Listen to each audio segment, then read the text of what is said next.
Look at any successful business, then look at one that failed.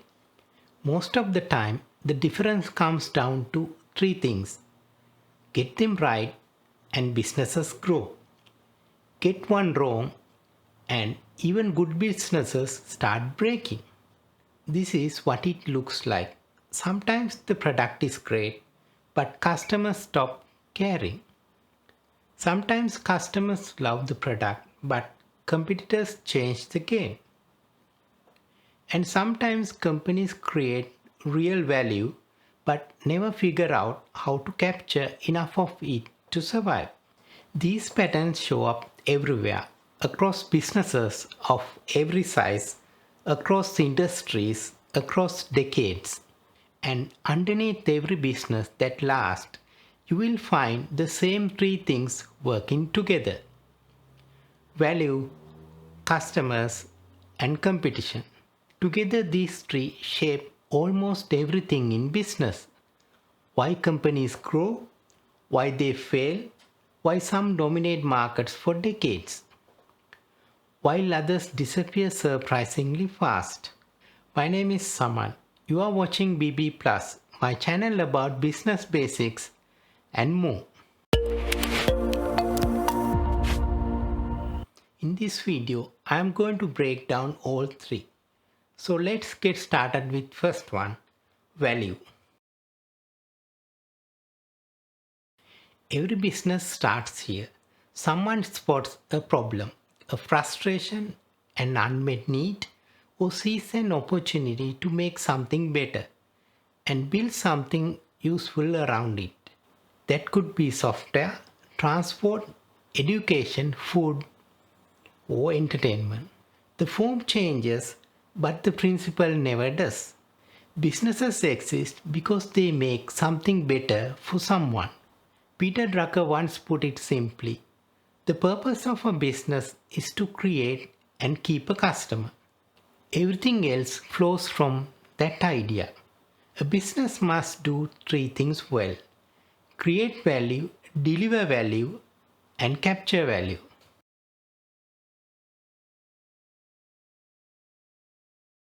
First, create value.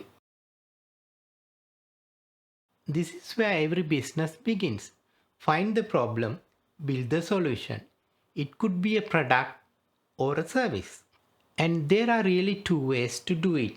Create new value, that means something that didn't exist before. Or create more value, improve what already exists. Most successful businesses start with one. The best ones keep doing both. Without this, there is nothing to deliver and nothing to capture. Creating value is not enough. You have to get it to people. That means you have to bring your product or service to customers. This is where operations, systems, marketing, distribution, and customer experience matter. Because a brilliant product poorly delivered often loses to an average product well delivered. Delivery is not a detail, it's half the game. And finally, capture value. The business must keep part of the value it creates, that is, pricing, revenue, margins, profit. Warren Buffett said it best: the single most important decision in evaluating a business is pricing power. If you got the power to raise prices without losing business to a competitor, you have got a very good business. Because pricing is not just a number, it's a signal of how much value you have actually created. Customers judge value in different ways. Physical, how something looks and feels. Functional, how well it performs. Logical, the time, effort, or money it saves, etc. Emotional, how it makes people feel. Get all four right, and customers just don't buy once, they come back. Juicero learned this the hard way. A juicer that launched nearly at $700. Customers quickly realized they could squeeze the juice back by hand. without the user. So the value didn't match the price and the company collapsed. Capture value without real perceived value and the whole system falls apart. Businesses grow when they continuously create, deliver, and capture value people genuinely care about. But they start breaking when the balance disappears. When value stops evolving, when delivery breaks down, or when pricing disconnects from what customers believe the product is actually worth. Although the customers benefit, but the business cannot survive financially, the system eventually collapses. Without capturing value, you don't have a business, you have a hobby. But here's the connection: businesses create value, customers decide whether that value matters. Which brings us to the second thing: customers. And this is where the relationship gets interesting because value doesn't come fully formed from the business. The business proposes it, customers shape it, and over time, customers keep reshaping it. Think about Netflix and Blockbuster. Netflix didn't start by competing for Blockbuster's best customers. They started with people who were frustrated by late fees, a small market, low margins. Exactly the kind of opportunity Blockbuster was trained to ignore, because ignoring it was the rational thing to do.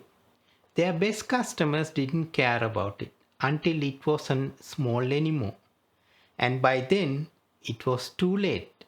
But customers don't just shape value once. Value evolves continuously with trends, with technology, with innovation, with changing customer expectations. McDonald's built its entire business on fast, cheap food. That was the value proposition. Then customers started caring about health, about ingredients, about transparency. McDonald's had to respond. Fresh meat, calorie counts, cleaner menus. The business didn't change, but what customer value did change. So McDonald's had to follow. And then there is Kodak. Kodak owned photography, film, cameras, processing labs, all of it. They actually invented digital photography in 1975, but they didn't act on it because the film was too profitable to walk away from. Meanwhile, customers were moving toward instant, free, shareable images. Technology made film obsolete. Kodak couldn't let go of all value and lost everything. But value doesn't only shift with trends and technology. Competition changes it too. And this is the one that most businesses don't see coming. Before Amazon, waiting 7 to 10 days for delivery was completely normal. Customers accepted it, nobody complained. Then Amazon made 2-day delivery standard, then 1 day, then same day. And suddenly, every business that delivered anything was being measured against Amazon. Not because customers demanded it from them directly, but because one competitor raised the bar and the whole market had to follow. That is what changing customer expectations look like. Businesses succeed when they evolve with their customers. They break when they keep solving yesterday's problems, while customer expectations quietly move somewhere else. And the dangerous part is that shift usually happens slowly at first, which means businesses often don't notice the problem until customers have already moved on. And that brings us to the third thing: competition. Well, competition in business is the rivalry between companies selling similar products or services, aiming to win customers, increase market share, and maximize profits. And most people think competition simply means other businesses selling the same thing only. But that is too narrow. Competition is much bigger than that. Competition is every alternative your customers has from choosing you, another business, a substitute product, a different way of solving the same problem, or simply doing nothing at all. Because sometimes the biggest competitor is customer inertia, the decision to not change, not buy, not switch. Clayton Christensen discovered something that changed how we think about competition. Most companies don't fail because they ignore innovation. They fail because they focus on the wrong kind. Products keep improving year after year. But at some point, customers stop needing all that extra performance. And when that happens, a gap opens up in the market. That gap is where competitors enter, not by being better, by being good enough for customers the leaders stop watching and serving. And this is why competition breaks businesses so often. Companies don't lose because they suddenly become incompetent. They lose because competitors change what customers expect before incumbents realize the game has changed. But competition does something else too that most businesses miss. It reveals reality. It shows you where the market is moving, what customers now expect, where the gaps are, and where the opportunities are hiding. Because the biggest opportunities in business rarely appear where competitors are strong. They appear where competitors are failing customers. Look at Nokia. In 2007, Nokia was the most valuable mobile phone company in the world. They had distribution, manufacturing, brand recognition, everything. Apple didn't beat Nokia by making a better Nokia phone. Apple looked at what Nokia's customers actually wanted and were not getting. A device that was simple, intuitive, beautiful. A computer in your pocket. Nokia was competing on hardware. Apple competed on experience. Same customers, completely different understanding of value. Then look at Uber. Taxis existed everywhere. They were convenient enough, available enough. But Uber didn't try to build a better taxi company. They look at where taxis were failing customers. Unpredictable wait times, no price transparency, inconsistent experience. Uber fixed every single one of those failures and built a global business from the gaps competitors left open. And Airbnb, hotels at scale, loyalty programs, global presence. But hotels couldn't offer what a certain type of traveler actually wanted: local experience, authenticity, affordable space. Airbnb didn't build better hotels.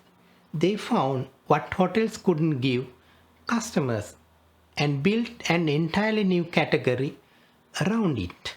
Three different industries, three different competitors, same lesson. The opportunity wasn't where competitors were winning, it was where they were failing. Strong businesses study competition to understand where the market is going. Weak businesses ignore it until customers start leaving. And by then, the market has already changed.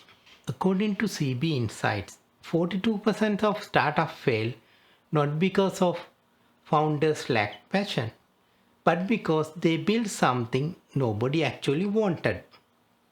They ignored the market, they ignored the competition, and they paid the price. Because gaps are where businesses are built. As Christensen put it, the decisions that make companies successful can also make them vulnerable. Not because of bad strategy, because of good strategy applied to the wrong threat. So let's bring all three together: value, customers, competition.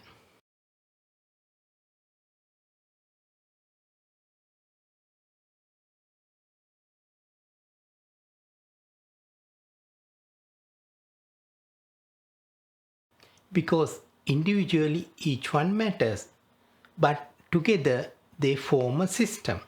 And a system is simply connected parts working together. In business, customers shape what value matters. Competition shapes what customers expect. And businesses constantly react by changing the value they create, which means each part continuously influences the others. And that system is what determines whether a business grows or breaks. Think of it as triangle. Value at the top, customers and competition at the base. Each point connected to other two. Remove one and the triangle collapses. Weaken one and the whole system starts pulling apart. The strongest businesses in the world don't just understand each of these separately. They keep all three in alignment continuously. Because alignment is not a one-time achievement, it's an ongoing discipline. Let's look at what alignment looks like in practice. And what happens when it breaks down? When Apple launched the iPhone in 2007, they had all three working together. Value. They didn't build a better phone. They reimagined what a phone could be. A computer in your pocket. Simple, intuitive, beautiful. Customers. Apple understood that consumers wanted more than just communication. They wanted experience. They wanted something that felt effortless. Competition. Apple saw exactly where Nokia, Motorola, and every other manufacturer was failing customers. Hardware specs, complicated interfaces, no ecosystem.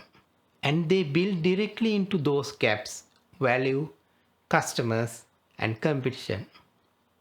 All three in perfect alignment. The result: Apple became one of the most valuable companies ever built. In 2007, BlackBerry was at its peak, dominant in enterprise, loved by professionals, the gold standard for mobile communication. But when the iPhone arrived, BlackBerry made a fatal mistake. They looked at their existing customers, enterprise users, professionals, and decided they were safe. Their value proposition was strong. Their customer base was loyal. And they missed the competition as a consumer toy, not a real threat. But Apple was not coming for BlackBerry's enterprise customers, not yet. They were coming for everyone else. And as consumers fell in love with the iPhone, those same enterprise professionals started bringing their personal devices to work.